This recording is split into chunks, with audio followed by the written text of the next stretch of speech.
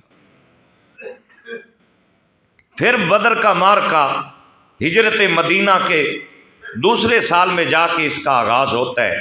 14 سال صبر کیا، پھر اللہ کا حکم آیا، فرمایا میرے محبوب اب اپنے غلاموں کو کہو کہ اب دین اسلام کی سربلندی کے لیے یہ فلسفہ سمجھایا ہے، نہتے مسلمانوں کو اور نہتے شہریوں کو مارنا نہ یہ انسانیت ہے، نہ مسلمانیت ہے، نہ ایمان کا ان کے ساتھ کوئی تعلق ہے، نہ اسلام کا ان کے ساتھ کوئی تعلق ہے۔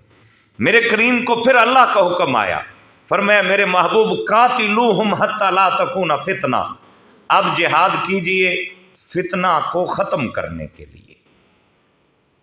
یہ پہلی گائیڈ لائن جو اللہ نے دی۔ پھر فرمایا قاتلوا الذین یقاتلونکم، ان سے جہاد کیجئے جو آپ کے خلاف ہر وقت سازشیں کر رہے ہیں، لیکن اے میرے محبوب حد سے تجاوز نہیں کرنا۔ محدثین نے اس حد سے تجاوز کو پھر کھولا تو میرے نبی کی جنگی حکمت عملی کے اندر جو اخلاقی پہلو سامنے آئے، میرے حضور کا فرمان ہر اس خوش نصیب صحابی کے لیے تھا جو کسی بھی جہاد کے لیے نکلتا، کسی بھی جنگی مہم کے لیے نکلتا تو آقا کا حکم آ جاتا، فرمایا سنو کسی بوڑھے پر تلوار نہ چلانا، کسی عورت پر تلوار نہ چلانا، کسی بچے پر تلوار نہ چلانا، اور پھر حکم آیا کسی معذور پر تلوار نہ چلانا، کسی مزدور پر بھی تلوار نہیں چلانی، اور یہاں تک حکم آیا کہ کوئی اپنے عبادت خانے میں چپ چاپ بیٹھا ہے اس کی گردن بھی نہیں اتارنی، اور یہاں تک پیغام دیا کہ اگر کسی علاقے میں باغات ہیں، سرسبز و شاداب ہیں، گھاس ہے سرسبز و شاداب ہے، اس گھاس کو بھی نہ کاٹنا، یہ جنگ کا ڈسپلن اور اخلاقیات اللہ کا نبی اپنی امت کو سکھا رہا ہے۔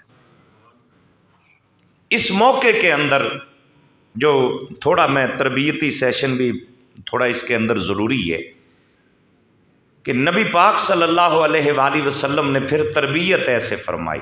حضرت ابو دجانہ میرے حضور کے عظیم صحابی ہیں، غزوہ احد میں سامنے آتے ہیں، حضور کے ہاتھوں میں تلوار ہے۔ اچھا اس غزوہ کی تیاری کا بھی کچھ منفرد انداز تھا۔ 17 وہ لوگ تھے اس کے اندر جن کی عمریں 14 سال سے بھی کم تھیں۔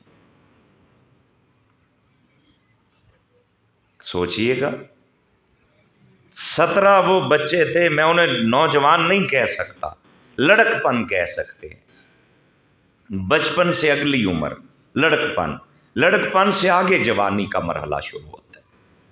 14 سال سے بھی کم عمریں، اور 17 یہ لوگ تھے جو حضور کے ساتھ تھے۔ یا رسول اللہ آپ غزوہ کے احد کے لیے نکل رہے ہیں، حضور وہ زندگی کیسی جو آپ کے کام نہ آ سکے، دین کی سربلندی کے لیے کام نہ آئے؟ میرے نبی نے لشکر اسلام پر نظر دوڑائی، آپ نے فرمایا یہ بھی چھوٹا ہے اسے بھی سائیڈ پہ کر دو، یہ بھی چھوٹا ہے اسے بھی سائیڈ پہ۔ ان 17 میں سے 2 بچ گئے، ایک کا نام حضرت رافع بن خدیج ہے۔ حضور نے فرمایا اس کی عمر 14 سال یا اس سے کم ہے، بچوں کے اوپر جہاد فرض نہیں ہے، انہیں واپس بھیجو۔ اس نے کہا یا رسول اللہ میں تیر اندازی میں بڑا ایکسپرٹ ہوں، مہربانی کیجئے مجھے ساتھ لے لیجئے۔ اس کا انتخاب میرے نبی نے کیا۔ ایک اور اس کی عمر کا ایک بچہ تھا، نام تھا حضرت سامورہ بن جندب رضی اللہ تعالی عنہ۔ اس نے اپنے باپ سے کہا کہ حضور سے کہیں یہ جس کو منتخب کیا اس سے میری کشتی کروائیں۔ شوق دیکھیے، جذبے دیکھیے، اگر میں اسے کشتی میں پچھاڑ دوں تو آقا سے کہنا مجھے بھی ساتھ لے لیں، یہ شوق تھا۔ اب ہے تیاری، لشکر نکل چکا ہے مدینہ طیبہ سے۔ اب آقا کریم نے فرمایا اچھا یہ سامورہ بن جندب کی رافع بن خدیج کے ساتھ کشتی کروائیے۔ اس نے انہیں پچھاڑ دیا اور دونوں کا انتخاب مصطفیٰ کی نظر سے ہو گیا، اور دونوں نے احد کے غزوہ کے اندر شرکت کی۔ یہ شوق تھا۔ اور حضرت عبداللہ بن جہش، حضرت سعد بن ابی وقاص، دو عظیم صحابہ میدان جنگ میں کھڑے، احد کا ہی میدان ہے، دعا مانگ رہے ہیں۔ لوگ زندگی سے پیار کرتے ہیں، انہیں شوق شہادت بڑا اچھا لگتا تھا۔ دعا سنیے، لفظ سنیے، اور کمال کی کرم نوازی ہیں۔ یہ میدان جنگ میں کھڑے ہیں، جنگ شروع ہونے والی، سائڈ پہ نکل گئے، کہنے لگے یار نا، یہ جب عین حالت جنگ ہونا، یہ وقت بھی دعا کی قبولیت کا وقت ہے۔ تو حضرت عبداللہ بن جہش نے کہا حضرت سعد بن ابی وقاص سے، تم بھی دعا مانگو، میں آمین کہتا ہوں، پھر میں دعا مانگوں گا، تم آمین کہنا، تاکہ ہماری دعا اس مقام پہ اللہ کی بارگاہ میں قبول ہو جائے۔ حضور دعا کے لفظ سننے والے، ضیاء النبی کی 3 جلد کے اندر جسٹس پیر محمد کرم شاہ الازہری رحمۃ اللہ علیہ نے ان دعائیہ الفاظ کو بھی ذکر کیا۔ آپ فرماتے ہیں کہ حضرت سعد بن ابی وقاص پہلے دعا مانگنے لگے